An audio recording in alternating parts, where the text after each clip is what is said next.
पाकिस्तान और ईरान के हमले। ईरान ने पाकिस्तान के साथ तनाव के बीच एयर डिफेंस ड्रिल शुरू की है। बता दें कि गत 16 जनवरी को ईरान ने पाकिस्तानी के बलूचिस्तान प्रांत में आतंकी संगठन जैश अल-अदल के ठिकानों पर एयर स्ट्राइक की थी।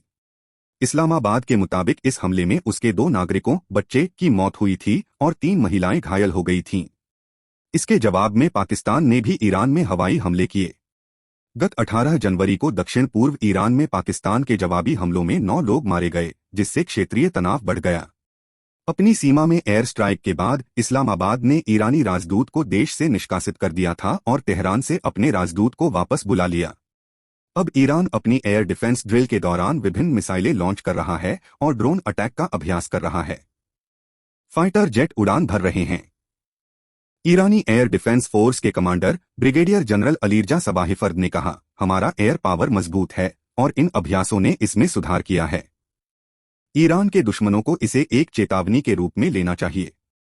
हमारे देश को कोई आंख न दिखाए। ईरान और पाकिस्तान साझा करते हैं 900 किलोमीटर की सीमा। ईरान और पाकिस्तान के बीच हालिया तनाव के कारण मध्य पूर्व में व्यापक अस्थिरता को लेकर चिंताएं बढ़ गई हैं। इजराइल और हमास के बीच पहले से ही युद्ध चल रहा है। बता दें कि ईरान और पाकिस्तान 900 किलोमीटर की सीमा साझा करते हैं। 1988 में 8 साल के भीषण ईरान-इराक युद्ध की समाप्ति के बाद ईरानी धरती पर यह पहला मिसाइल हमला था।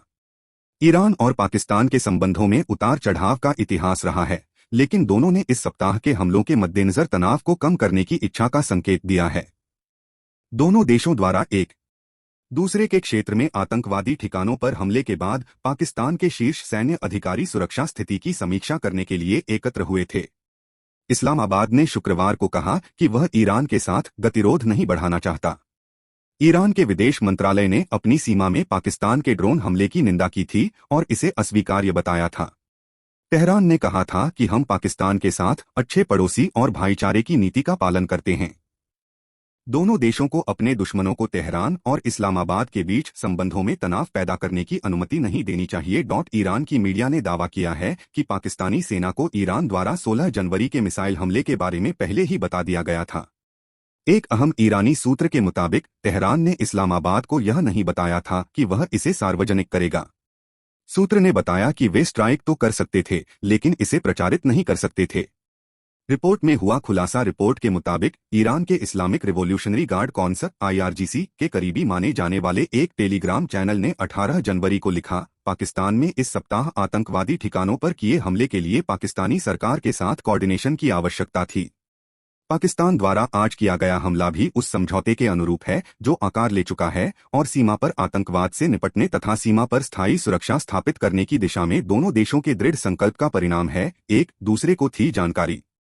रिपोर्ट में यह भी कहा गया है कि कुछ ईरानी पत्रकारों ने सुझाव दिया है कि अफगानिस्तान में ईरानी राष्ट्रपति के दूत हसन काज़ेमी कोमी की पाकिस्तान की हालिया यात्रा का मकसद इस्लामाबाद को आसन्न ईरानी हमले के बारे में पहले से सूचित करना हो सकता है। हालांकि इस तरह की रिपोर्ट्स को व्यक्तिगत रूप से सत्यापित नहीं किया जा सका है। दोनों देशों द्वारा किए गए हमलों की प्रवृत्ति जैसे को तैसा जैसी रही है, जो हाल के वर्षों में सीमा पार से होने वाली सबसे बड़ी स्ट्राइक है। 7 अक्टूबर को इजराइल और हमास के बीच युद्ध शुरू होने के बाद से इस क्षेत्र में व्यापक अस्थिरता बढ़ गई है। हालांकि ईरान और पाकिस्तान के रिश्तों का इतिहास उतार चढ़ाव भरा रहा है। दोनों ने एक दूसरे पर किया था हमला। ईरान द्वारा की गई एयर स्ट्राइक के बाद पाकिस्तान ने भी पलटवार किया था। पाकिस्तान ने गुरुवार को दावा किया कि ईरान में एयर स्ट्राइक में कई आतंकवादी ठिकाने तबाह हो गए हैं। इसके अलावा मिसाइल और ड्रोन अटैक में 9 आतंकी भी मारे गए हैं। इससे पहले ईरान ने बलूचिस्तान में एयर स्ट्राइक की थी। ईरान की एयर स्ट्राइक में 2 बच्चों की मौत हो गई और 3 अन्य घायल हो गए थे। पाकिस्तान ने अपने हवाई क्षेत्र के उल्लंघन की कड़ी निंदा करते हुए ईरान के प्रभारी राजदूत को विदेश मंत्रालय में तलब किया था। पाकिस्तानी विदेश कार्यालय ने बयान जारी कर कहा कि ईरान का यह कृत्य उसके हवाई क्षेत्र का अकारण उल्लंघन है।